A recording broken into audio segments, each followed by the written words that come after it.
Olá, pessoal.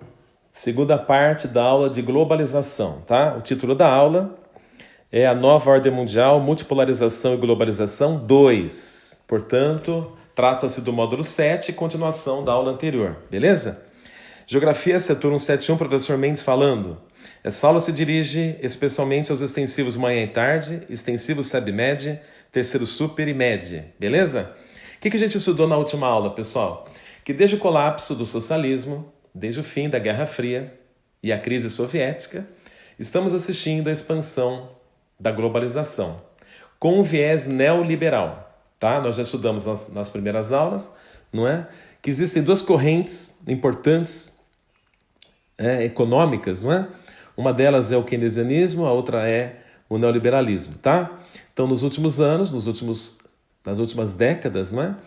Tem prevalecido a corrente neoliberal, tá? Que defende o Estado mínimo, como nós já sabemos. Privatizar, reduzir impostos, reformar as leis trabalhistas, abrir a economia, estão atreladas essas ideias ao Estado mínimo, beleza? Então, no Brasil, nós assistimos, por exemplo, né, a perda de importância da estatal Petrobras e muitos dos seus ativos, inclusive, já foram vendidos, beleza? Então, isso significa dizer o quê? Que a América Latina tem sido, não é, nas últimas décadas, bastante impactada pelo neoliberalismo, tá? Inclusive o Brasil.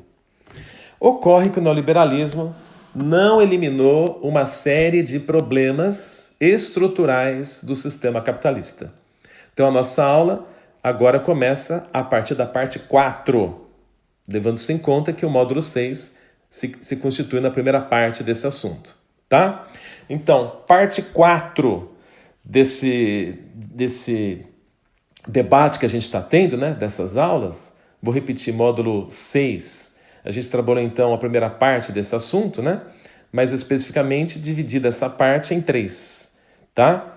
E agora, no módulo 7, a partir do item 4, né, da parte 4, a gente vai dar prosseguimento então a esse assunto, tá? Então, o que vem acontecendo em nível mundial? A globalização não impediu a repetição, o repeteco de problemas importantes já observados nos últimos anos, não é? No âmbito do sistema capitalista. Por exemplo, no gráfico você constata o que aí? A crise de 29, né? Então repare como o mercado de ações foi impactado, tomando como referência o índice Dow Jones, não é? Dos Estados Unidos, tá? E algo parecido, talvez menos impactante, mas também parecido, né? Se a gente analisar a curva do gráfico, ocorreu em 2007 e 2008. Uma queda brutal dos preços das ações e depois uma recuperação relativamente lenta, tá? Você vai dizer, Mendes, e agora? O que a gente pode deduzir do que está acontecendo em 2020? Muitos intelectuais, estudiosos, economistas, filósofos, sociólogos, historiadores, geógrafos, enfim, os grandes pensadores têm apontado, né, claro que existem várias explicações, mas tem sido relativamente consensual que a gente está vivendo um repique da crise de 2007 e 2008. O que aconteceu naquela época, 2007 e 2008, portanto, foco na linha do gráfico preta, a linha preta do gráfico. Em 2007 e 2008 houve um esgotamento do consumo, não é?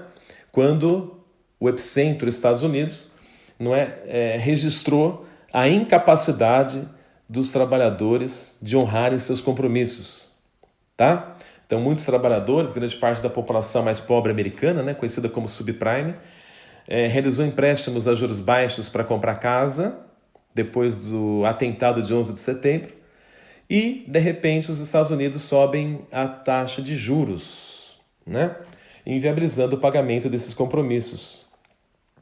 Então, isso gerou um colapso por conta da inadimplência, não é? Muitos trabalhadores se viram incapazes de pagar suas prestações de suas respectivas casas.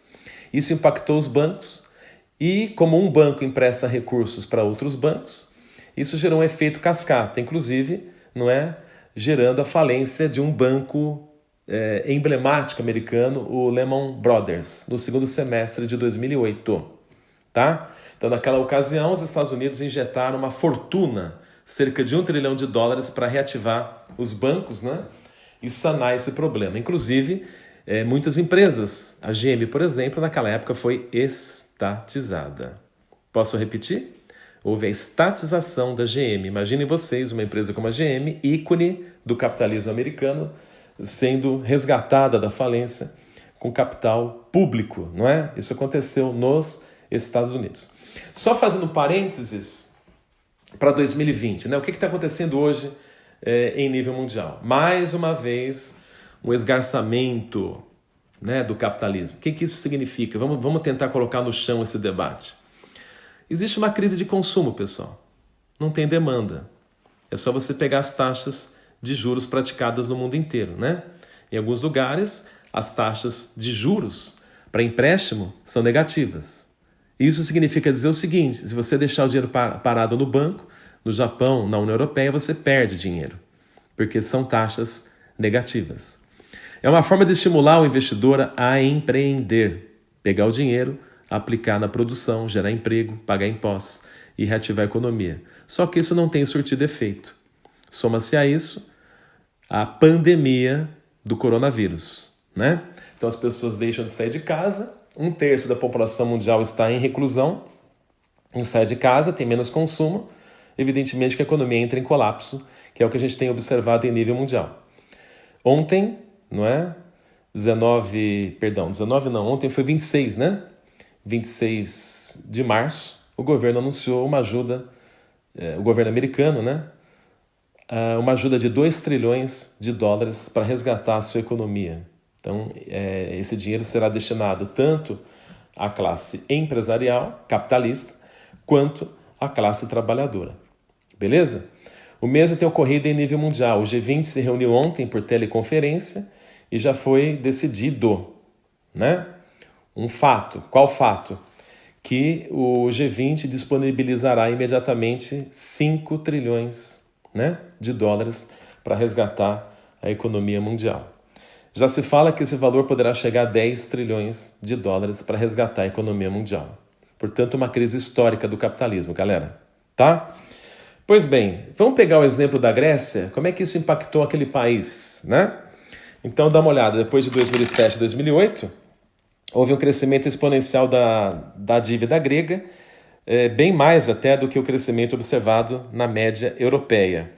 Isso, evidentemente, tem a ver com a crise, né, que aquele país enfrentou. O ápice dessa crise se estendeu de 2010 para 2012.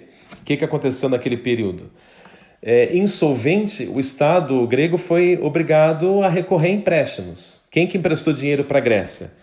Fundo Monetário Internacional, a União Europeia e o Banco Central Europeu emprestaram 200 bilhões de euros à Grécia, é o que está colocado no primeiro quadrinho aqui, né? Sob uma condição. Qual condição? De que a Grécia deveria implementar o consenso de Washington, portanto, leia-se aí medidas neoliberais, como, por exemplo,